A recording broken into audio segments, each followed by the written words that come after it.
Well, this is my journey to video improv as a community building process, and it began in Narnia.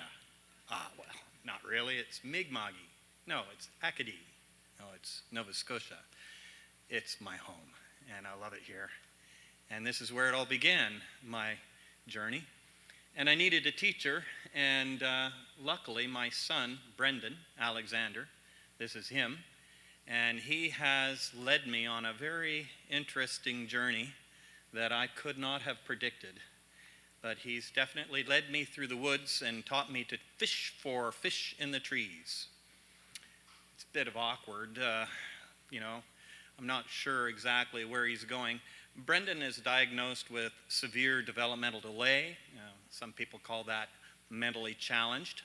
But I discovered quite early on that he was mentally challenging, and my task was to rise to the challenge and learn the difference between process and product. And I started to watch him make art. He doesn't care about what comes out. It's the doing of it that matters.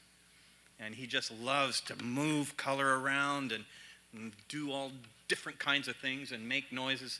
But that kind of threw me because I worked in the film industry, which is very, very strict and hierarchical with money at the top and skill and it just threw me off. And it was really disoriented. I wasn't sure where this was going to go. Where was my son leading me? It kind of threw me, really, in a lot of ways. I wasn't sure what to do, and it kind of scared me. I wasn't sure where I was going to go. I was working in the film industry, and everything had a set, this is the way this happens, and the way that happens, this is how you make a movie, this is how you don't make a movie, all of this kind of stuff, and it was really disoriented, but it also gave me a kind of an alertness, and made me ready to kind of go into the woods, and so I started following my heart a little more and started to explore this community and found that my brothers and sisters, the plants and the animals, were really good. And so I started to rely more on my mother. This is my mother.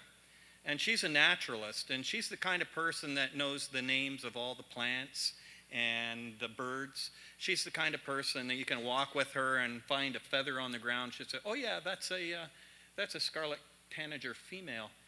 And later on, I met my significant other. This is actually, I met her before all this happened, but this is my wife, Kathleen. And together, on our journey into the woods, and in the process of learning from our son, Brendan, we started to realize that we needed to be willing to explore, to find the love and wonder that's all around us. And so we would go on adventures together. This is a trip to Toronto we took a couple of years ago, and just to participate in the world and find out what is in it. And we have a lot of really good adventures together. But it also told us that we needed to get together and have fun with other people and play. And we discovered that circles were a really great way to do this. And the other thing that we discovered, it was really, really fun when you mixed the crowd. So we'd get all sorts of people together. I love it, David. Diversity of Deborah. Oh, this is totally a dream come true. So this is where we live now. We live in this sort of social milieu that's mixed. We've got poor people, rich people, speedy brains, slow brains, and everybody getting together to share stories. And it's really, really fun. And that made me think, well, what can I do with this? Well, you can dance. Dancing is fun. Let's just dance and have joy together. And out of that, relationships started to emerge. I started to have relationships with people that normally I wouldn't even say hello to. That's key. Go up and say hi to somebody that makes you uncomfortable and find out what's going on there. And of course, it creates a warm kind of community when you're willing to have relationships with people and meet people.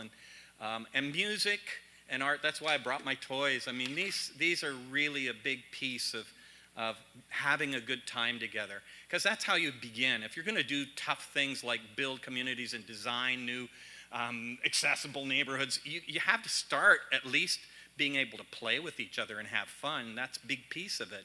If you don't have that fun part, and coming together in circles is really old. And I want to give respect to my Mi'kmaq Mickey, friends and relatives, and I'm so glad that I'm learning about circles. And this past weekend, I made a new family, and look at how diverse and amazing. This is a dream come true to me, to see all of these different people coming together with love in their hearts, trying to do the best we can to go into the unknown that we're making together. But we also have to include other voices at the table, and this is the piece I discovered. I have my friends who have been labeled with intellectual disabilities who are really smart, actually, but in different ways that don't fit into the meritocracy that we're all used to. And so let's invite them along, because then if we follow them, we might catch some rainbow fish in the forest somehow.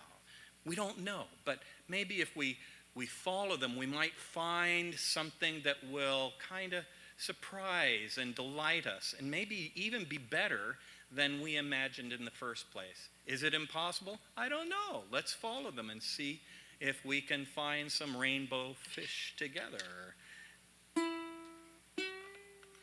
Ooh, did that work? No.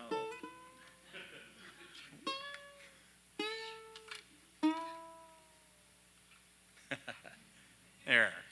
It is possible, but you got to relate first. And that's the message I come to bring. And we can try to play together more. Thank you.